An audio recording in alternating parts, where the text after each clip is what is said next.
দেখো বন্ধুরা কত সুন্দর কলাই হয়েছে। নমস্কার বন্ধুরা, ঢালি কিচেনে আপনাদের আবারও স্বাগত। আজকে আমি যাচ্ছি এখন মোচা কাটতে।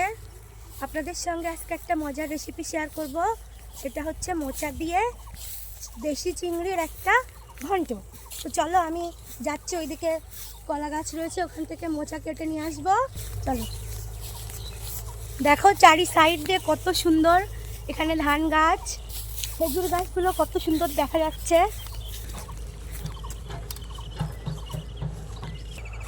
মাঠে জমিতে পাট লাগানো হয়ে গেছে, দেখো আসে এদিকে, দেখো ন্যাস্তা পাট বলে এগুলোকে।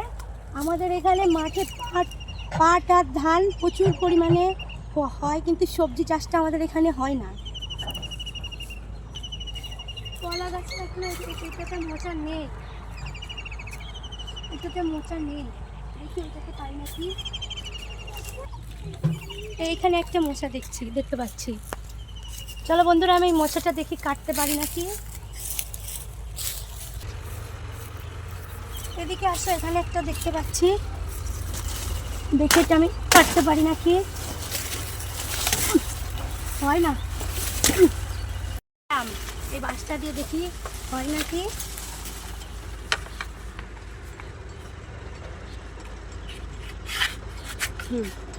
এবার এখানে একটু বেঁধে নেবো কিছু দিয়ে, এই কলার এটা দিয়ে বেঁধে নেবো।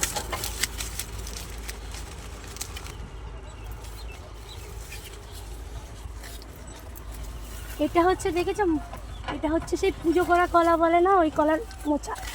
দেখি কাটতে পারি নাকি। ছুঁড়ে যাবো না।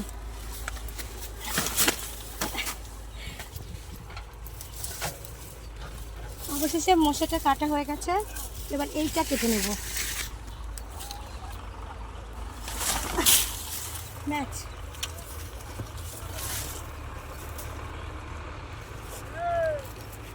এই যে মোচা কেটে নিয়েছি। চলো বন্ধুরা, আমার মোচা কাটা হয়ে গেছে।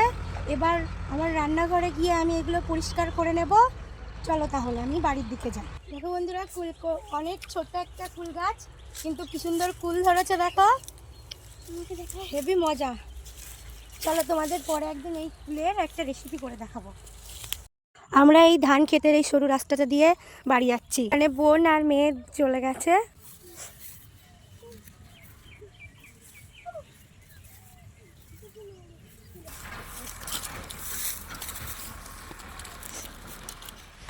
আমি এখন এই মোচাগুলো ভালো করে কেটে পরিষ্কার করে নেব। দেখো মোচা কি করে কাটতে, দাঁড়া এগুলো এক এক করে খোসাগুলো ছাড়িয়ে নিই, তারপরে একবারে বেছে নেব।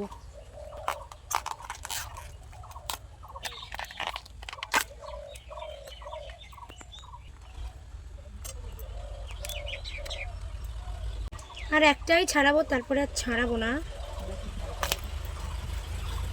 দেখো বন্ধুরা, এই কচি কচি এটা চলে এসছে, এগুলো দিয়ে দেওয়া যাবে।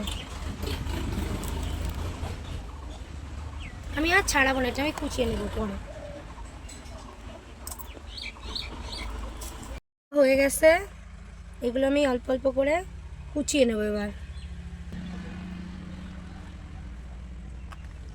তার আগে হাতে একটু তেল মেখে নিই।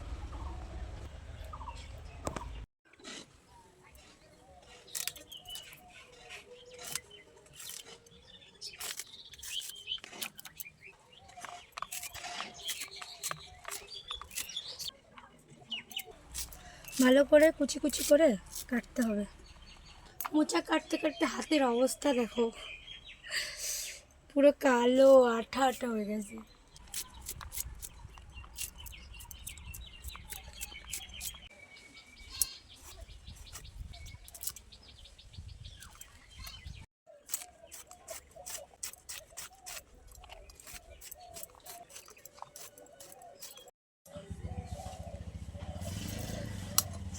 বেশ,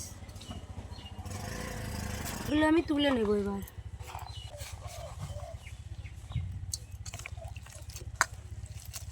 এই মশলা দিয়েই আমি রান্নাটা সম্পূর্ণ করব। চলো এক এক করে আমি মশলাগুলো আর কি কেটে নেব। আলু, পেঁয়াজ, রসুন এগুলো আগে কেটে নেব। আজকের রান্নাটা আমি গুঁড়ো মশলাতেই করব। আর এখানে আমি আলু কেটে নেব প্রথম।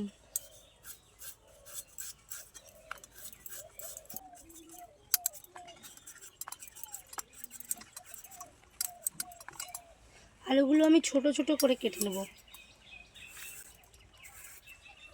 4টে ভালি করে নিয়েছি, ওর দিকে 3 টুকরো করে, যেমন ঘুগনিতে দেয় তেমন করে কেটে নেব।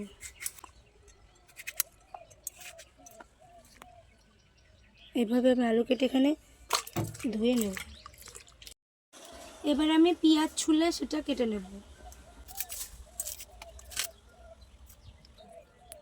এই আলুর জলের মধ্যেই দিলাম, ধুয়ে নেই। আমার হাতের অবস্থা খারাপ মোচা কেটে। এবারে পেঁয়াজ কুচি করব।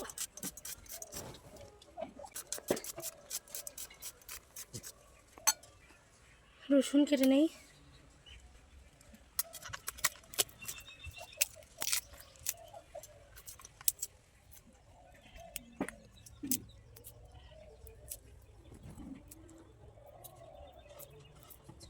এবারে আদাটা কেটে নেব। আদা আমি বেশি নেব না, যেমন রসুন অল্প নিয়েছি।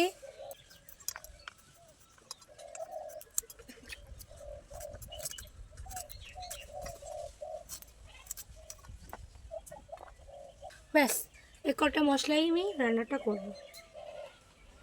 আমাদের বিলের চিংড়ি মাছ কিনে নিয়ে এসেছিলাম, দেশি চিংড়ি পুরো।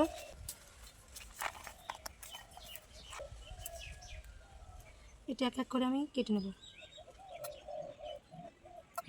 শুধু মাথা আর এই লেজাটা কাটব। দেশি চিংড়ি খেতে বন্ধুরা খুব খুব মজা, ভীষণ টেস্টি হয়, সুস্বাদু একটা জিনিস।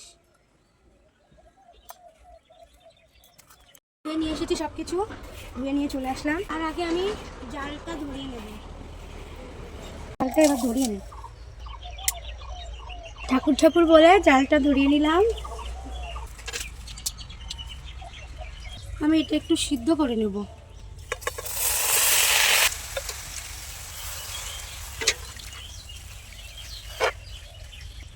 ভাপ দিয়ে নিই।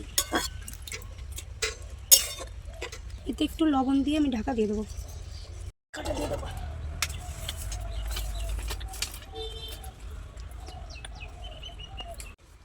আমি এই রসুন আর আদাটা বেটে নেব, পেঁয়াজ বাটবো না।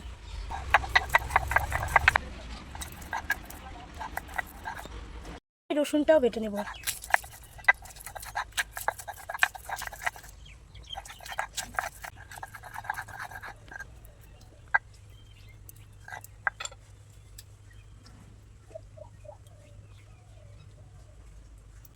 হয়ে গেছে রসুন বাটা।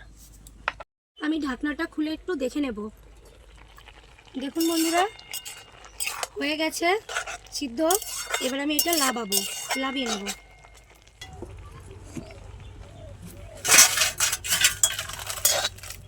লাভিয়ে নিলাম। কড়াইতে তেল দিয়ে নেব। এবার মাছগুলো ছেড়ে দেবো। বন্ধুরা, এই মাছটা আমার মেয়ে খেতে খুব পছন্দ করে, অনেকক্ষণ ধরে বায়না করছে, মা আগে মাছটা ভেজে দাও। ভাজা অলরেডি হয়েই গেছে।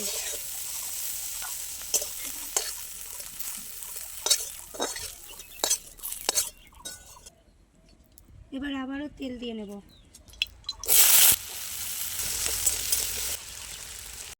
এবার আলু ভাজা আমি তুলে নেব।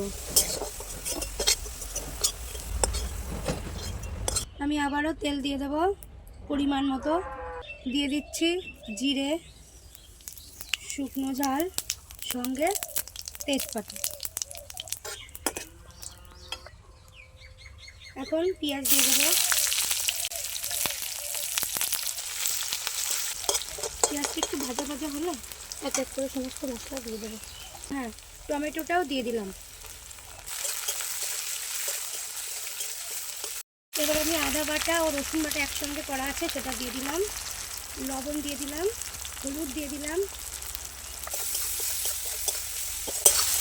এবার এর মধ্যে আমি একসঙ্গে জিরে গুঁড়ো, ধনে গুঁড়ো এবং শুকনো ঝালের গুঁড়ো আর কাশ্মীরি লঙ্কা একসঙ্গে দিয়ে দিয়েছি।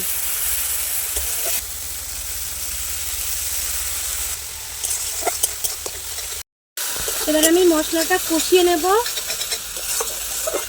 এর থেকে তেল ছেড়ে গেলে একটু একটু তখন আমি আলুগুলো দিয়ে দেবো। এবার আমি একটা আলু দিয়ে দিলাম, আলুগুলো একটু ভালো করে কষিয়ে দেবো। এবার এই সিদ্ধ করা মোচাটা আমি দিয়ে দেবো ভিতরে।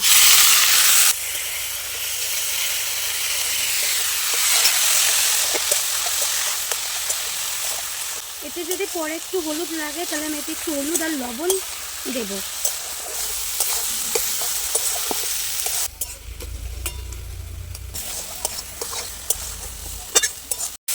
এবার এই ভেজে রাখা চিংড়ি মাছ এর মধ্যে আমি দিয়ে দেবো। বন্ধুরা এর স্বাদের ভাগ হবে না, এটা রান্না করতে বেশিক্ষণ সময় লাগে না।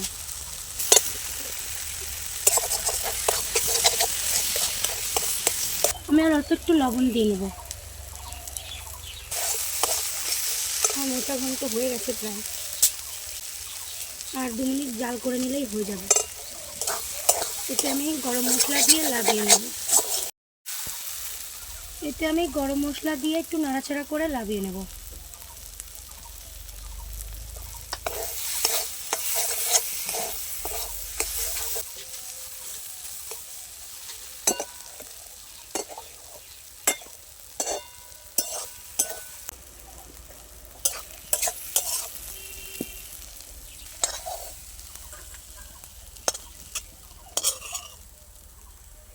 বাহ, কি সুন্দর একটা গন্ধ বেরিয়েছে, টেস্টি টেস্টি।